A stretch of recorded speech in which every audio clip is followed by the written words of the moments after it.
Hi friends, ഇന്ന് നമ്മൾ നമ്മുടെ മല്ലു സീരീസ് ചാനലിൽ വെനസ്ഡേ ഫോൾസ് ഇൻ ലവിൻ്റെ 15ാമത്തെ എപ്പിസോഡാണ് റിവ്യൂ ചെയ്യാനായിട്ട് പോകുന്നത്. ഇന്നത്തെ എപ്പിസോഡിൻ്റെ സ്റ്റാർട്ടിങ് സീനിൽ തന്നെ കാണിക്കുന്നു വന്നിട്ട് ബൈ വന്നിട്ട് ആ തനേനെ ക്വസ്റ്റ്യൻ ചെയ്യാനായിട്ട് ഇരിക്കുകയാണ്. അപ്പോൾ വിറ്റയും കൂടെയുണ്ട്. അപ്പോൾ ഇങ്ങനെ ക്വസ്റ്റ്യൻ ചെയ്യണോ, ഒരുപക്ഷെ നീ അല്ലായിരുന്നു ആ ഒരു സസ്പെക്റ്റ് അല്ലെങ്കിൽ ആ ഒരു കുറ്റവാളി ക്രിമിനലെങ്കിൽ നീ എന്തിനാണ് ഇങ്ങനെ ഒളിച്ചടക്കേണ്ട കാര്യം എന്തായിരുന്നു 3 വർഷം എന്നൊക്കെ ചോദിക്കുന്ന സമയത്ത് തന്നെ പറയണം 3 വർഷം അവൻ എന്നെ തടങ്കിലാക്കിയേക്കുമായിരുന്നു, എന്നെ കൊണ്ട് അങ്ങനെ ഒരു സൂസൈഡ് നോട്ടും ആ ഒരു ക്രിമിനലാണ് എഴുതിച്ചത്.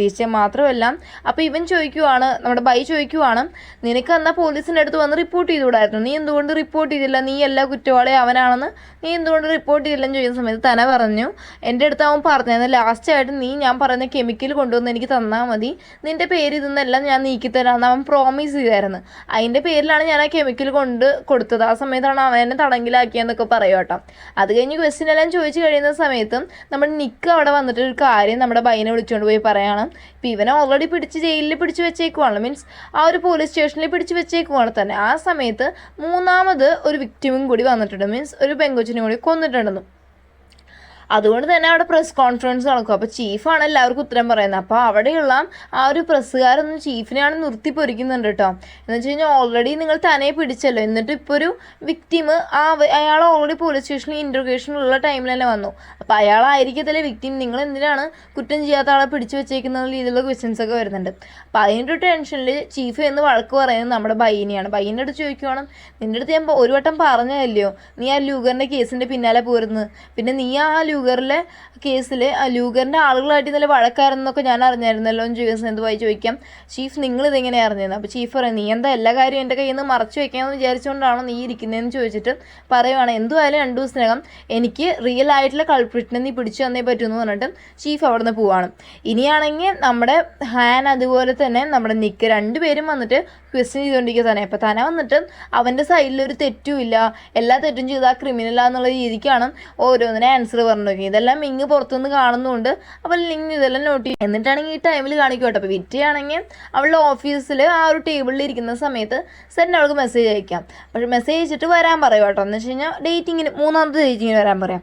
അപ്പോൾ നമ്മുടെ വിറ്റ് പറയണം, ഞാൻ ഇച്ചിരി അർജൻറ്റാണ് വരാൻ പറ്റത്തില്ലെന്ന് പറഞ്ഞ സമയത്തും നമ്മുടെ സെന്നെ പറയണം, നീ വന്നില്ലെങ്കിൽ ഞാൻ അങ്ങ് പോലീസ് സ്റ്റേഷനിലേക്ക് വരുന്നു. പക്ഷേ ഇവർ ഈ മെസ്സേജ് അയക്കുന്നതെല്ലാം നമ്മുടെ ബൈ ആണെങ്കിൽ അവൻ്റെ ഓഫീസ് റൂമിൽ നിന്ന് ഇങ്ങനെ എത്തി നോക്കിക്കൊണ്ടിരിപ്പുണ്ട് കേട്ടോ. എന്നിട്ടാണെങ്കിൽ നമ്മുടെ എന്തായാലും സെന്നെ പറഞ്ഞ സ്ഥിതിക്ക് 3ാമത്തെ ഡേറ്റിങ്ങിന് അവൾ പ്രോമിസും കൊടുത്തേ അവിടെ വിറ്റ് അങ്ങോട്ട് ചെല്ലുക. അപ്പോൾ വിറ്റ് അങ്ങോട്ട് ചെല്ലുന്ന സമയത്ത് ഇവനൊരു നമ്മുടെ ഈ ബോട്ടൊക്കെ കിടക്കത്തില്ലേ, അങ്ങനെ ഒരു സ്ഥലത്താണ് ഡേറ്റിങ്ങിന് വിളിച്ചേക്കുന്നത്. അപ്പോൾ ഇവൾ വരുമ്പോഴേക്കും അവൻ ഒരു ബൊക്കെ കൈ പിടിച്ചിരിപ്പുണ്ട്, ബൊക്കെ കൊടുക്കുന്നുണ്ട്. മാത്രമല്ല അവിടെയാണെങ്കിൽ നമ്മുടെ വയലിനൊക്കെ വായിക്കാനായിട്ട് ആൾക്കാരൊക്കെ ഏൽപ്പിച്ച് നിർത്തിയിട്ടുണ്ട്. എന്നിട്ട് ലാസ്റ്റ് ഇവളെ പ്രൊപ്പോസ് ചെയ്യാനായിട്ട് ഇവൻ ചെയ്തുള്ളതെന്ന് വെച്ച് കഴിഞ്ഞാൽ നമ്മുടെ ഒരു ടവർ പോലൊരു സംഭവം, ആ ടവറിനകത്ത് ഇങ്ങനെ എഴുതി കാണിക്കും. അപ്പോൾ അവളിങ്ങനെ പുകഴ്ത്തി കുറച്ച് വാചകങ്ങളൊക്കെ അതിനകത്ത് വരുന്നുണ്ട്. അപ്പോൾ അവളിങ്ങനെ നോക്കി നിന്ന് ലാസ്റ്റ് സെന്ന് നോക്കുമ്പോൾ എന്താ, സെൻ ലവ് വിറ്റാന്നല്ലേ വരണ്ടേ, പക്ഷെ വന്നിട്ടുള്ളത് ബൈ ലവ് വിറ്റാന്നാണ് വന്നിട്ടുള്ളത്. അപ്പോൾ ഇവനാണെങ്കിൽ ഇത് എന്ത് സംഭവം എന്ന് വെച്ച് നോക്കുന്ന സമയത്ത് ബൈ ആണെങ്കിൽ അവിടെ ഇതിൻ്റെ ആൾക്കാർ കാണുമല്ലോ, ഇത് സെറ്റപ്പ് ചെയ്യുന്നതിൻ്റെ ആൾക്കാർ ആ ഒരു ലേഡിയെ വിളിച്ച് പറഞ്ഞ് സെൻ എന്നുള്ള വാക്കിന് പകരം ബൈ എന്നുള്ള വാക്കാക്കാൻ വേണ്ടിയിട്ട് വിളിച്ച് പറഞ്ഞ് സെറ്റാക്കിയത് തന്നെ നമ്മുടെ ബൈ ആണ്. അപ്പോൾ സെന്നിനാണെങ്കിൽ നല്ല കടുപ്പാവുന്നുണ്ട്. കാരണം വെച്ച് കഴിഞ്ഞാൽ അവനാണെങ്കിൽ ലാസ്റ്റ് പ്രപ്പോസ് ചെയ്യാം എന്നുള്ള രീതിക്കാണ് ചെയ്തു, പക്ഷെ അതെല്ലാം വന്ന് നമ്മുടെ ബൈ ഒന്ന് കൊളാക്കി കേട്ടോ. അപ്പോൾ വിറ്റ് ഇതെല്ലാം കണ്ടുകൊണ്ടിരിക്കുക. അപ്പോൾ വിറ്റ് വന്ന് നമ്മുടെ ബൈ വരുന്ന സമയത്ത് ബൈൻ്റെ അടുത്ത് ചോദിക്കണം, അപ്പോൾ നിങ്ങൾക്ക് എന്നെ ഇഷ്ടമായിരുന്നു എന്ന്. അപ്പോൾ ബൈ ചോദിക്കണം, ഇത്രയും എഴുതി കാണിച്ചിട്ട് നിങ്ങൾക്ക് മനസ്സിലായില്ലയോ എനിക്ക് തന്നെ ഇഷ്ടമാണെന്ന് പറയുന്ന സമയത്ത് വിറ്റി അവളുടെ ഇഷ്ടം തുറന്ന് പറയണം, അവൾക്കും നമ്മുടെ ബൈനെ ഇഷ്ടമാണെന്ന് അവൾ തുറന്ന് പറയുവാണ്. എന്നിട്ടാണെങ്കിൽ ഇവർക്ക് രണ്ടുപേരും ഹഗ് ചെയ്യാൻ നോക്കുന്ന സമയത്ത് ഈ ബൊക്കെ ഉള്ളതുകൊണ്ട് പറ്റുന്നില്ല കേട്ടോ. അപ്പോൾ നേരെ എന്തെന്ന് വെച്ച് കഴിഞ്ഞാൽ ബൊക്കെ നേരെ സെന്നിൻ്റെ കയ്യിൽ കൊടുത്തിട്ട് ഇവർ രണ്ടുപേരും അങ്ങോട്ടും ഇങ്ങോട്ടും ഹഗ് ചെയ്യുവാണ്. ഇനിയിപ്പോൾ സെന്നിന് അവിടെ കാര്യമില്ല. അപ്പോൾ സെന്ന് പറയണം, എന്തായാലും അവൾ ഹാപ്പി ആയിരിക്കുന്നോളം കാലം എനിക്ക് ഹാപ്പിയാണെന്നും പറഞ്ഞിട്ട് അവിടെ ഒരു ബോട്ട് ഉണ്ട് കേട്ടോ, അതിൽ കയറി പോയിട്ട് പറയാണ്. സെന്ന് പറയാണ് ബൈൻ്റെ അടുത്തത്, ഒരു ദിവസത്തേക്ക് ഈ ബോട്ട് എനിക്ക് പിടിച്ചു വയ്ക്കാൻ പറ്റും കേട്ടോ, അത് കഴിഞ്ഞ് എനിക്ക് റിട്ടേൺ തരണേന്നൊക്കെ പറഞ്ഞിട്ട് സെന്ന് അവിടെ നിന്ന് പോവാണ്. പക്ഷേ ഇവർ റിലേഷൻഷിപ്പിലായ കാര്യമൊന്നും അവിടെ ഓഫീസിലാരും ഇപ്പോഴേ അവരെ അറിയിക്കുന്നൊന്നും കേട്ടോ. എന്നിട്ട് ബൈയും വിറ്റും കൂടിയിട്ട് ഓഫീസിലെത്തിയതിന് ശേഷം അവരെല്ലാവരും കൂടി ഇരുന്നിട്ട് ആ ഒരു കേസ് 3ാമതൊരു വിക്ടിം ഉണ്ടായില്ലേ, അപ്പോൾ അവരെ കേസിനെ പറ്റിയൊക്കെ ഡിസ്കസ് ചെയ്തുകൊണ്ടിരിക്കുകയാണ്. അപ്പോൾ എല്ലാ കാര്യങ്ങളും പറയുന്ന സമയത്ത് വിറ്റ പറയണം, ആക്ച്വലി ഇപ്പോൾ 3ാമതൊരു കേസ് ഉണ്ടായത് 2ാമത്തെ ആൾ തന്നെ ചെയ്തേക്കുന്നത്. പക്ഷേ ഇത് വന്നിട്ട് ആളുകൾ കാണുന്നൊരു സ്ഥലത്ത് ഇട്ടുള്ളത് എന്തിനാണെന്ന് വെച്ച് കഴിഞ്ഞാൽ ഈ ഒരു ക്രൈം നടന്നത് എല്ലാവരും അറിയണം എന്ന് വെച്ചിട്ടാണ് ഇങ്ങനെ കാര്യം ചെയ്തേക്കുന്നത്. അതുകൊണ്ട് വിറ്റ് വന്ന് ആ ഒരു ഇപ്പോൾ വന്നിട്ടുള്ള ആ ഒരു വിക്ടിം വന്നിട്ട് ആ ഒരു ഓൾഡ് ഏജ് ഹോമിലുള്ള ക്ലീനറാണ് ആ ലേഡി വന്ന് 24 വയസ്സുള്ളൊരു ലേഡിയാണ്. അപ്പോൾ അതുകൊണ്ട് തന്നെ വിറ്റ് വന്ന് ആ ഒരു ഓൾഡ് ഏജ് ഹോം വിസിറ്റ് ചെയ്യാന്ന് വെച്ചാൽ ചായൻ വന്ന് ആ വോളണ്ടിയറായി നിൽക്കുന്ന ആ ഒരു ഓൾഡ് ഏജ് ഹോമില്ലേ അത് വിസിറ്റ് ചെയ്യാൻ പറഞ്ഞ് പോകുന്ന സമയത്ത് മിങ്ങും കൂടെ വരാമെന്ന് പറയണം. എന്നിട്ടാണെങ്കിൽ അവരവിടെ നിന്ന് പോകാനായിട്ട് ഇറങ്ങുന്ന സമയത്തും നമ്മുടെ മിങ്ങിനെ കാണാനായിട്ട് ഒരാൾ വന്നിട്ടുണ്ടെന്ന് ബയ്യൻ്റെ അടുത്ത് വന്ന് പറയണത്. വേറെ ആരുമില്ല, ചായനാണ്. ചായനെ വിളിച്ച് വരുത്തിയത് മിങ്ങാണ്. പക്ഷെ മിങ്ങ് ഒരിക്കലും വിചാരിച്ചില്ല അവൾക്ക് ഇങ്ങനെ ഡ്യൂട്ടി കിട്ടുന്നു. അപ്പോൾ പിന്നെ മിങ്ങ് പറയണം, സോറി ചായൻ, എനിക്കിപ്പോൾ നിൻ്റെ കൂടെ വരാൻ പറ്റത്തില്ല, കാരണം ഞാൻ ഇപ്പോൾ ഒരു ഡ്യൂട്ടിക്ക് വേണ്ടി പോകാമെന്ന് പറയുന്ന സമയത്ത് ചായൻ പറയണം, നിങ്ങൾ പോകുന്നത് എങ്ങോട്ടാന്ന് ചോദിക്കുമ്പോൾ ഓൾഡ് ഹോമാന്ന് പറയുമ്പോൾ അവൻ പറയണം. അപ്പോൾ ചായൻ പറയുവാണ്, ഞാനും ആ റൂട്ടിൽ തന്നെ വരുന്നത്, അപ്പോൾ ഞാൻ നിങ്ങളെ ഡ്രോപ്പ് ചെയ്യാമെന്ന് പറഞ്ഞിട്ടും ചായനെ അവരെ കൂട്ടിക്കൊണ്ട് പോകുന്നത് കേട്ടോ. ഇനി അവിടെ എത്തുന്ന സമയത്ത് മിങ്ങിൻ്റെ കാലിൽ ഷൂവിൻ്റെ ലേസ് അഴിയും. അപ്പോൾ ആ സമയത്ത് ചായൻ പറയുകയാണെങ്കിൽ ഞാൻ ഹെൽപ്പ് ചെയ്യാമെന്ന് പറഞ്ഞിട്ട് കെട്ടുവാണ്. പക്ഷെ ആ കെട്ടുന്നത് നമ്മുടെ വിറ്റ് ശ്രദ്ധിക്കുന്ന സമയത്ത് ആ ഒരു കെട്ട് വന്ന് വിറ്റ് ശ്രദ്ധിക്കുന്ന സമയത്താണ് മനസ്സിലാവുന്നത് നമ്മൾ വിക്ടിമിൻ്റെ കയ്യിലൊരു കെട്ട് കണ്ടില്ലേ, ഒരു സിഗ്നേച്ചർ ആയിട്ടുള്ള കെട്ട്, അതേ സെയിം കെട്ടാണ് നമ്മുടെ വന്ന് ചായം വന്നിട്ട് നമ്മൾ മിങ്ങിൻ്റെ കാലിൽ ആ ഷൂ ലേസിന് കെട്ടിക്കൊടുക്കുന്നത്. അപ്പോൾ നമ്മൾ വിറ്റിക്കാണെങ്കിൽ ചെറുതായിട്ട് ചായൻ്റെ മേലെയും ഒരു ഡൗട്ട് വരുന്നുണ്ട് കേട്ടോ. അതുകൊണ്ട് തന്നെ അവിടെയുള്ള ഒരു ഡയറക്ടറെ വിളിച്ചിട്ട് അയാളുടെ കയ്യിൽ നിന്ന് ഇവിടെ ഓൾഡ് ഏജ് ഹോമിൽ താമസിക്കുന്നവരും അതുപോലെ മരിച്ചുപോയവരും എല്ലാം തന്നെ ലിസ്റ്റ് ചോദിച്ചു വാങ്ങിക്കുവാണ് അവൾ പോലീസാണെന്ന് പറഞ്ഞിട്ട്. അപ്പോൾ അത് നോക്കുന്ന സമയത്ത് അവൾക്കൊരു കാര്യമെന്ന് മനസ്സിലായിട്ടും ബയ്യനെ അന്വേഷിക്കുകയാണ്. അപ്പോൾ ബയ്യ വന്നിട്ട് മൂവിൻ്റെ ആ ഒരു ഡെസേർട്ട് ഷോപ്പ് ഉണ്ടല്ലോ അവിടെയാണല്ലോ കേട്ടോ. അവിടെ തന്നെ വിറ്റ് അങ്ങോട്ട് വാസു ആണെങ്കിൽ മൂവിനെ കാണാനായിട്ട് പോയിട്ടുണ്ട്. കാര്യം എന്താണെന്ന് വെച്ച് കഴിഞ്ഞാൽ അന്ന് ബർത്ത്ഡേക്ക് ഗിഫ്റ്റ് ഒന്നും കൊടുക്കാൻ പറ്റിയില്ലല്ലോ. ഇവൾക്ക് വേണ്ടിയിട്ട് ഒരു മറ്റേ പെർഫ്യൂമിൻ്റെ ഒരു ബോക്സ് വാങ്ങിച്ചു വെച്ചിട്ടുണ്ട്. അപ്പോൾ എന്നിട്ട് കൊടുക്കുന്ന സമയത്ത് നോക്കിയിട്ട് മണത്തോക്കിയിട്ട് ഇത് 4 സ്പ്രേ ഉണ്ടല്ലോ എന്ന് പറയുമ്പോൾ ഇവൻ പറയണം അത് വന്ന് കപ്പിൾ സ്പ്രേ ആണ്, നമുക്ക് 2 പേർക്കും കൂടി ഞാൻ വാങ്ങിച്ചാന്ന് പറഞ്ഞിട്ടൊക്കെ ഗിഫ്റ്റ് ചെയ്യുക കേട്ടോ. എന്നിട്ട് വിറ്റ് അങ്ങോട്ട് വരികയാണ്. എന്നിട്ട് ബയ്യൻ്റെ അടുത്ത് പറയണം, ഇപ്പോൾ ഈ ലാസ്റ്റ് 3 വർഷമായിട്ടാണ് ചായൻ വന്നിട്ട് ഈ ഒരു സംഭവം ഏറ്റെടുത്തിട്ടുള്ളത്, ഈ ഒരു ഓൾഡ് ഏജ് ഹോം. അപ്പോൾ തൊട്ടിട്ട് ഇവരുടെ മരണങ്ങളുടെ നിരക്ക് വന്ന് 3 ഇരട്ടിയായിട്ട് ഉയർന്നിട്ടുണ്ട്. അപ്പോൾ എന്തെങ്കിലും ഒരു ഫെയിലിയർ ആയിട്ടാണ് ഇത് നടന്നിട്ടുള്ളത്. അപ്പോൾ ഇതിൽ വന്ന് ചായന് പങ്കുണ്ടോ എന്ന് എനിക്ക് ഡൗട്ടുണ്ട്. കാരണം അവൻ വന്ന് മിങ്ങിൻ്റെ കാലിലെ ഷൂ ലേസ് കെട്ടിയപ്പോൾ എനിക്ക് അവൻ്റെ ആ ഒരു കെട്ട് കണ്ടിട്ട് നമ്മൾ വിക്ടിമിൻ്റെ കയ്യിൽ കണ്ടിട്ടുള്ള ആ കെട്ടിനുമായിട്ട് നല്ല സാമ്യമുണ്ടെന്ന് പറയുവാണ്. ഇവരിങ്ങനെ സംസാരിച്ചുകൊണ്ടിരിക്കുന്ന സമയത്ത് വാസു അങ്ങോട്ട് വരും കേട്ടോ. അപ്പോൾ വാസു വന്നിട്ട് ചോദിക്കുകയാണ്, നീ പിന്നെ എൻ്റെ പെങ്ങളെ വല്ല ബുദ്ധിമുട്ടുള്ള വല്ല മിഷനിലും വിട്ടോന്ന് ചോദിക്കുന്ന സമയത്ത് എടുത്തുകൊണ്ട് ബൈ പറയണം, ഞാനെങ്ങനെ എൻ്റെ ഗേൾ ഫ്രണ്ടിനെ അങ്ങനെയുള്ള മിഷനിലൊക്കെ വിടുന്നതെന്ന്. അപ്പോൾ ആദ്യം നമ്മുടെ വാസുവിന് കത്തത്തില്ല. അങ്ങനെയാണെങ്കിൽ നല്ലതെന്ന് പറഞ്ഞിട്ട് പിന്നെ അവൻ ഒരു മിനിറ്റ് നീ എന്താ പറഞ്ഞ ഗേൾ ഫ്രണ്ടെന്നോ, നിങ്ങൾ എപ്പോഴാണ് ഡേറ്റ് ചെയ്യാൻ തുടങ്ങിയതുകൊണ്ട് ഇവൻ ചോദിക്കുന്ന സമയത്ത് നമ്മുടെ വീട്ടിൽ പറയാം അതേ 2 ദിവസം മുമ്പാന്ന്. അപ്പോൾ ഇവൻ പറയണം അതൊന്നും പറ്റത്തില്ല, നിങ്ങൾ ഡേറ്റ് ചെയ്യാനൊന്നും പറ്റത്തില്ല എന്ന് പറയുമ്പോൾ ഇവരിങ്ങനെ പറഞ്ഞ് കൺവിൻസ് ചെയ്യും കേട്ടോ. അപ്പോൾ ലാസ്റ്റിനാണ് വാസു പറയുന്നത് ശരി ഡേറ്റ് ചെയ്യുന്നൊക്കെ കൊള്ളാം, പക്ഷേ ഡിസ്റ്റൻസ് ഒക്കെ കീപ്പ് ചെയ്യണം എന്നൊക്കെ പറയും.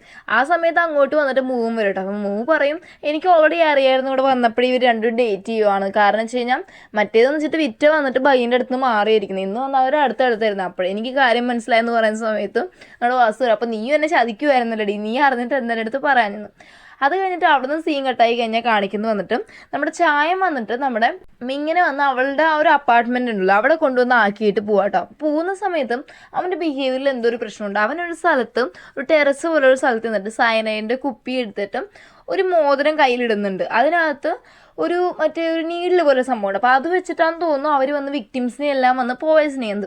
അവനങ്ങനെ നിൽക്കുന്ന സമയത്ത് അങ്ങോട്ട് തന്നെ വന്നിട്ട് നമ്മുടെ ചായൻ്റെ അടുത്തേക്ക് നീ സത്യം പറഞ്ഞാൽ എൻ്റെ വിശ്വാസത്തിനെതിരായിട്ടാണ് പെരുമാറിയത്, നിൻ്റെ അടുത്ത് ഞാൻ ഇങ്ങനെ എപ്പോൾ കൊല്ലാൻ പറഞ്ഞാൽ നീ എന്താ അവളുടെ അടുത്ത് സെൻറ്റിമെൻ്റ് ഒക്കെ കാണിക്കുന്നതെന്ന് ചോദിക്കോട്ടെ. അപ്പോൾ ചായം പറയാം അത് വേറൊന്നുമല്ല, പോലീസുകാർ നമ്മളിങ്ങനെ സംശയിച്ചിരിക്കുന്ന സമയത്ത് നമ്മളെങ്ങനെ ചെയ്യുന്നത്, അപ്പോൾ ഞാനൊരു കറക്റ്റ് ടൈമിങ്ങിന് വേണ്ടിയിട്ടാണ് നിൽക്കുന്നതെന്നൊക്കെ പറഞ്ഞ സമയത്ത് തല പറയുകയാണ് അതൊന്നും പറ്റത്തില്ല എന്നുള്ള രീതിക്കൊക്കെ സംസാരിക്കുന്ന സമയത്ത് ലാസ്റ്റ് ചായന് ദേഷ്യം വന്നിട്ട് നമ്മുടെ തനയുടെ കഴുത്തിന് കയറി പിടിച്ചിട്ട് പോയിസനാക്കാൻ നോക്കും. പക്ഷെ ചായന് മനസ്സ് വരാതെ അവൻ മാറും കേട്ടോ. അങ്ങനെ ഈ സമയത്ത് തന വിചാരിക്കുവാണ് ഇവൻ ചീറ്റ് ചെയ്തല്ലോ ചായന, അതുകൊണ്ട് തന്നെ ഒരു ചുറ്റിക പോലുള്ള സംഭവം എടുത്ത് ഇവൻ്റെ തലയെ അടിച്ചിടുവാണ്. ഇനി ഈ സെയിം ടൈമിൽ കാണിക്കുവാണ് നമ്മുടെ വിറ്റിയും അതുപോലെ തന്നെ ബയ്യും വിളിച്ചിട്ട് നമ്മുടെ ലിങ്കിൻ്റെ അടുത്ത് പറഞ്ഞിട്ടുണ്ട് നമ്മുടെ മിങ്ങിൻ്റെ കൂടെയാണ് ചായനെയാണല്ലോ ഇപ്പോൾ അവർക്ക് ഡൗട്ട്. അതുകൊണ്ട് തന്നെ അവനെ ഫോളോ ചെയ്യാനായിട്ട് ലിങ്ങിനെ ഏൽപ്പിച്ചേക്കും. അപ്പോൾ നമ്മുടെ മിങ്ങാണെങ്കിൽ എങ്ങോട്ടോ തിരക്കൂട്ടി പോകുന്നുണ്ട് കേട്ടോ. അപ്പോൾ അത് കണ്ട് എല്ലാം ലിങ്ങും അവൻ നോക്കി എല്ലാം വന്ന് നോക്കിക്കൊണ്ടിരിക്കുവാണ്. ഇവള് നേരെ പൂന്ന് വന്നിട്ട് തന്നെ ഇവളെ പ്രപ്പോസ് ചെയ്തൊരു ബിൽഡിംഗ് പോലൊരു സംഭവമില്ല, ആദ്യം ഇവനെ വന്ന് ഒരു ബോംബൊക്കെ കെട്ടി വെച്ചിട്ട് രക്ഷിച്ചില്ല, അങ്ങോട്ടാണ് ഇവള് പോകുന്നത്. അങ്ങോട്ട് ചെന്നിട്ട് ഇവള് പോയി നോക്കുന്ന സമയത്ത് ഇവളുടെ പിന്നാലെ തന്നെ ലിങ്ങും അങ്ങോട്ട് വന്നിട്ടുണ്ട് ഇവളുടെ ഒരു സേഫ്റ്റിക്കായിട്ട്. അവിടെ ചെന്ന് നോക്കുന്ന സമയത്ത് ചായനെ കെട്ടിയിട്ടേക്കുന്നത് തന അവിടെ ഉണ്ട് കേട്ടോ. എന്നിട്ട് തന നടന്ന എല്ലാ കാര്യം പറയുകയാണ്. തന പറയുകയാണ് ചെറുപ്പം തൊട്ടേ എനിക്ക് വന്നിട്ട് ഇങ്ങനെ ഈ പോയിസൺ ചെയ്യുന്ന കാര്യങ്ങൾ താല്പര്യമുണ്ട്, ചായനും എൻ്റെ കൂടെ ഉണ്ടായിരുന്നു, ഞാനങ്ങനെ ജയിലിൽ കിടന്ന സമയത്ത് ഒരു വിക്ടിം അവിടെ വന്നിട്ടുണ്ടെങ്കിൽ അത് ചെയ്ത് ചായനാന്നുള്ള എല്ലാ സത്യവും വന്ന് തന ഒന്ന് നമ്മുടെ മിങ്ങിൻ്റെ അടുത്ത് പറയണം. എന്നിട്ട് മിങ്ങിൻ്റെ അടുത്ത് പറയണം, നീയാണ് എൻ്റെ അടുത്ത വ്യക്തിം, നിന്നെ കൊല്ലുക എന്നുള്ളതാണ് എൻ്റെ ഏറ്റവും വലിയ ലക്ഷ്യം. 3 വർഷത്തോളം ഞാൻ ആ ഓൾഡ് ഏജ് ഹോമിലുള്ള ആളുകളെ ഞങ്ങളുടെ സന്തോഷത്തിന് വേണ്ടി കൊന്നെടുക്കുകയായിരുന്നു. പക്ഷെ അത് ഞങ്ങൾക്ക് മടുത്തു. ഇപ്പം ഞങ്ങൾക്ക് വേണ്ടത് നിൻ്റെ ജീവനാണെന്നൊക്കെ പറയട്ടെ. അപ്പോൾ ചായന് വന്ന് സത്യം പറഞ്ഞാൽ നമ്മുടെ മിങ്ങിൻ്റെ അടുത്ത് ഒരു റിയൽ ലവ് ഒക്കെ സ്റ്റാർട്ടായതുകൊണ്ട് നമ്മുടെ മിങ്ങിനെ കൊല്ലാനായിട്ട് ചായന് മനസ്സിലാകുന്നത് നമ്മുടെ മിങ്ങിൻ്റെ അടുത്ത് ചായം പറയുകയാണ്, നീ എങ്ങനെയെങ്കിലും ഒന്ന് രക്ഷപ്പെട്ടു പോകും, ഇവൻ്റെ കയ്യിൽ നീ പെടല്ലേ എന്നൊക്കെ പറഞ്ഞിട്ട് നമ്മുടെ മിങ്ങനെ രക്ഷിക്കാനായിട്ട് നോക്കുന്നുണ്ട് കേട്ടോ. അപ്പോൾ ആ സമയത്തും തന്നെ ചെയ്യുന്ന വെച്ചാൽ ഇവനെ തള്ളിയിട്ടിട്ട് നമ്മുടെ മിങ്ങനെ എടുത്ത് പറയാം, എൻ്റെ കയ്യിൽ തോക്കുണ്ട്, പക്ഷെ ഞാൻ തോക്ക് വെച്ച് നിന്നെ വെടിവെച്ച് കൊല്ലുന്ന ഈ സ്വപ്നത്തെ പോലും വിചാരിക്കേണ്ട, നിന്നെ ഞാൻ പോയിസൺ ചെയ്തിട്ടാണ് കൊല്ലാൻ പോകുന്നതെന്ന് പറഞ്ഞിട്ട് കൊല്ലാനായിട്ട് നിൽക്കും കേട്ടോ. അപ്പം മിങ്ങനെ റെഡി ആയിട്ട് നിൽക്കും. ആ സമയത്ത് കറക്റ്റ് ലിങ്ക് അങ്ങോട്ട് വന്നിട്ട് ഈ ഒരു തനയനെ ചവിട്ടി ഇടുക കേട്ടോ. എന്നിട്ടാണെങ്കിൽ മിങ്ങനെ വയ്ക്കും, നീ ഓക്കെ അല്ലേ, നീ ഇവിടെ നിന്ന് പോവും, നിന്നെ ഞാൻ സേഫായിട്ട് ഞാനിവിടെ ഫൈറ്റ് ചെയ്തോളാം, നീ പോകാൻ പറയാം. പക്ഷെ മിങ്ങോടൊന്നും പോകുന്നില്ല കേട്ടോ. ആ സമയത്ത് കറക്റ്റ് നമ്മുടെ തനാവൻ്റെ കയ്യിൽ തോക്ക് വെച്ചിട്ട് നമ്മുടെ ലിങ്ങിൻ്റെ മറ്റേ പുറം ഉണ്ടല്ലോ അവിടെ അങ്ങ് വെടിവെക്കും കേട്ടോ. അപ്പം അവൻ താഴ്ന്നു വീഴും. അത് കഴിഞ്ഞിട്ട് നമ്മുടെ മിങ്ങിനെ കൊല്ലാൻ വേണ്ടി വരുന്ന സമയത്ത് വെടിവെക്കാനായിട്ട് നിൽക്കുന്ന സമയത്ത് അതിനിടയ്ക്ക് ചായം കയറി വെടികൊള്ളു. എന്നിട്ട് അവൻ അവിടെ വീഴും കേട്ടോ. അപ്പോൾ ആ സമയത്ത് മിങ്ങിൻ്റെ അടുത്ത് ചായം പറയണം, ഈ ലോകത്തിൽ എന്നേക്കാൾ കൂടുതൽ നിന്നെ സ്നേഹിക്കുന്ന ആൾക്കാരുണ്ട്, അവിടെ നീ ജീവിക്കണം, നീ എങ്ങനെയെങ്കിലും ഇവിടുന്ന് രക്ഷപ്പെടും എന്നൊക്കെ പറയണം. അപ്പോൾ നമ്മുടെ മിങ്ങിന് നല്ല സങ്കടം. കാരണം ചായൻ്റെ അടുത്ത് അവൾക്കൊരു ഇഷ്ടമൊക്കെ തുടങ്ങിയതായിരുന്നു. പക്ഷെ ഇങ്ങനെയുള്ള സമയത്തല്ലേ ഈ സത്യാവസ്ഥയ്ക്കുള്ള അറിയുന്നത്. എന്നിട്ടാണെങ്കിൽ നമ്മുടെ മിങ്ങിനെ കൊല്ലുമെന്ന് പറഞ്ഞിട്ട് തന വരുന്ന കറക്റ്റ് സമയത്ത് വിറ്റിയും ബൈയും കൂടി അങ്ങോട്ട് എത്തിയിട്ട് രക്ഷിക്കുവാണ്. ഈ സീനോട് കൂടിയാണ് നമ്മുടെ ഇന്നത്തെ എപ്പിസോഡ് ഇവിടെ അവസാനിക്കുന്നത്. ഓക്കെ ഫ്രണ്ട്സ്, നിങ്ങൾക്ക് ഈ വീഡിയോ ഇഷ്ടപ്പെട്ടാൽ ലൈക്ക് ചെയ്യാനും ഷെയർ ചെയ്യാനും സബ്സ്ക്രൈബ് ചെയ്യാനും മറക്കല്ലേ. മാത്രമല്ല നെക്സ്റ്റ് ഒരു വീഡിയോ ആയിട്ട് വരുന്നവരായിരിക്കും. Bye bye.